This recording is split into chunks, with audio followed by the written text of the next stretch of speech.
Today, something happened that has never happened in the history of artificial intelligence. The Pope published an Encyclical. Pope Leo XIV, the leader of 1.4 billion Catholics worldwide, released a 30-page formal teaching document signed from the Vatican with one subject: artificial intelligence and what it is doing to what it means to be human. But that is only the first surprising thing about this story. The second is who was standing next to the Pope when he presented it to the world. Not a cardinal, not a philosopher, not a world leader. Christopher Olah, the co-founder of Anthropic, the company that makes Claude AI. The Vatican and Silicon Valley, two of the most different institutions on Earth, just shared a stage. And what they said together should make every single person using AI stop and think.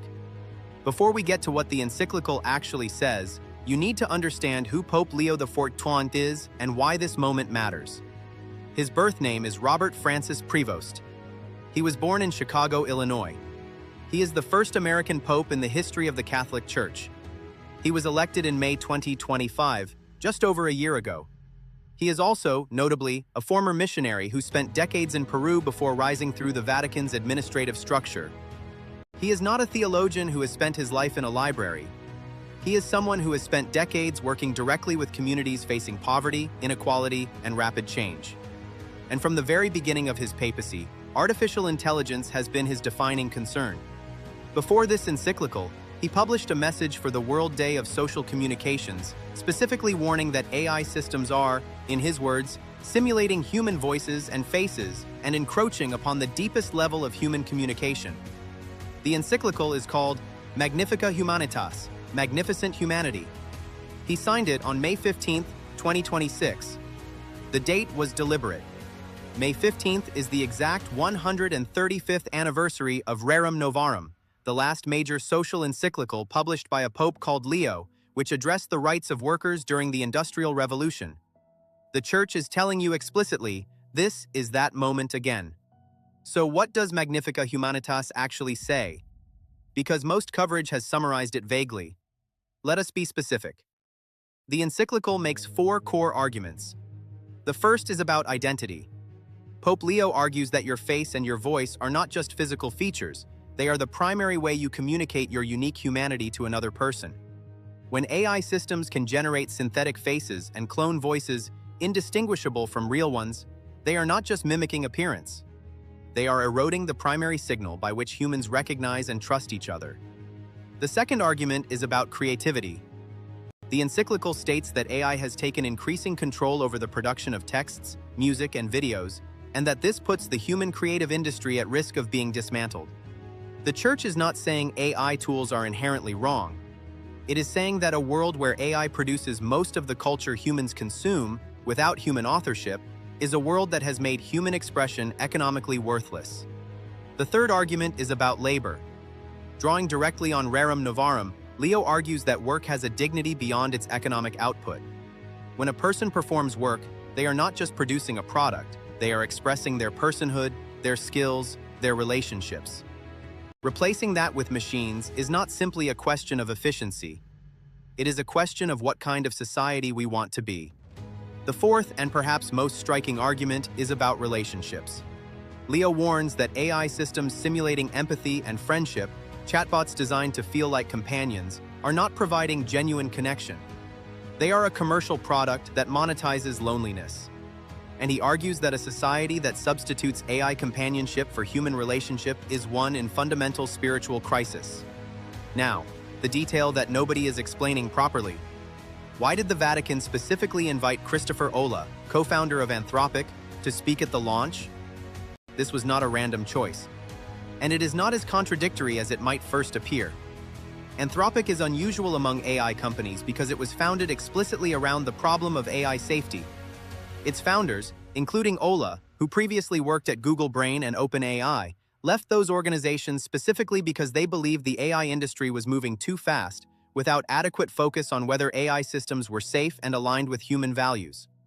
Olah specifically is known for his work on AI interpretability, trying to understand what is actually happening inside a neural network.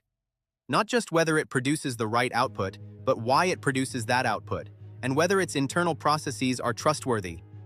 From the Vatican's perspective, this makes Anthropic the AI company whose stated mission most closely aligns with the Church's concerns.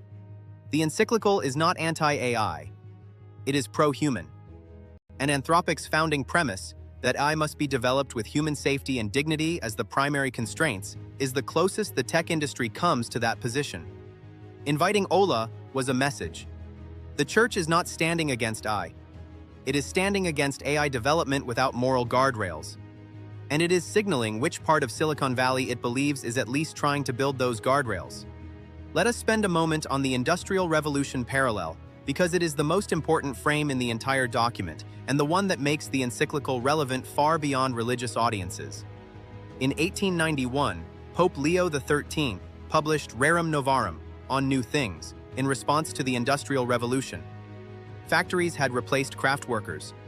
Children were working in mines. Wages had collapsed. The social fabric of communities built around skilled trades was being destroyed by machines and capital. The Church's response at that time was to argue that workers had inherent dignity, that labor was not just a commodity, that employers had moral obligations to employees that went beyond what the market demanded. Those arguments became foundational to labor law, workers' rights movements, and social democracy across Europe and South America. Leo XIV is making the same structural argument about AI. The Industrial Revolution replaced physical labor. The AI revolution is replacing cognitive labor, writing, analysis, customer service, legal research, medical diagnosis, creative work. And just as the first revolution created winners and losers without moral guidance, this one is doing the same. The Encyclical is arguing that the same framework that eventually produced minimum wage laws, trade unions, and workplace safety regulations should now be applied to AI. Not to stop AI, but to ensure its benefits are distributed and its costs are not simply offloaded onto the most economically vulnerable people. 135 years later. Different revolution. Same question. Now let us be honest about where the Church and Silicon Valley genuinely disagree. Because the Encyclical is not just a statement of principles, it has specific demands. The first demand is transparency. Leo calls for AI systems to be required to clearly identify themselves as artificial in any interaction that could be mistaken for human. This directly challenges the entire design philosophy of companies like Replica, Character AI, and increasingly the social features being added to ChatGPT and Claude. The AI industry's product direction is toward more seamless, more human-like interaction. The Church wants a clear label that says, this is not a person. The second demand is about creative rights. The Encyclical calls for artists, writers, musicians, and other creators to have legal protection against AI systems trained on their work without consent or compensation. This aligns with the ongoing lawsuits from the New York Times, Universal Music, and hundreds of artists against OpenAI and other AI companies. The Church is entering that legal and political debate on the side of human creators. The third area of disagreement is harder to legislate but perhaps the most profound. Leo argues that AI companion products, AI girlfriends, AI therapists, AI friends designed to simulate emotional bonds, are not a solution to loneliness. They are a commercial exploitation of it. And that society should be asking whether building products that profit from human isolation is ethical, regardless of whether users report feeling better in the short term. Silicon Valley's answer to that last point is consistently, people choose these products freely, and they report benefit. The Church's answer is, freely chosen does not mean good. And the fact that something is profitable does not make it right. This is a genuine philosophical disagreement, and it is going to become a policy disagreement in the next few years. So what does a papal encyclical about AI actually mean for you? If you are not Catholic, and most people watching this channel are not, you might be wondering why this matters at all. But think about who the Church represents globally. 1.4 billion people. A presence in every country on Earth, including the ones where AI regulation is being written right now. When the Vatican publishes a formal document, governments listen. Not because they are Catholic, but because the Church speaks for communities and populations that governments need to hear from. The EU's AI Act is already the strictest AI regulation in the world. Several of its provisions on transparency, on AI identity disclosure, on high-risk applications, align closely with what the Encyclical is now demanding. The Encyclical gives those provisions moral weight and popular legitimacy that a regulatory bureaucrat cannot provide. For you personally, whether you are a creator, a developer, a business owner, or just someone trying to figure out how to live with AI, the Encyclical is asking questions worth sitting with. Is AI making you more connected to other humans or less?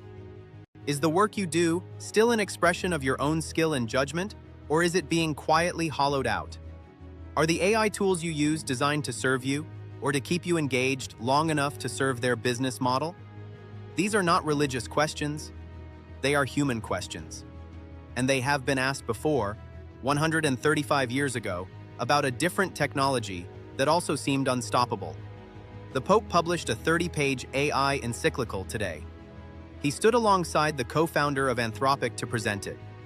And he signed it on the anniversary of the last time the Church had to say, "This revolution needs moral limits." That is today's story. What part of the encyclical landed hardest for you? The creativity argument, the companionship argument, or the labor one? Drop it in the comments. I read every single one. Subscribe and turn on notifications. Every Monday, Wednesday, and Friday, AI News Explained. See you Friday.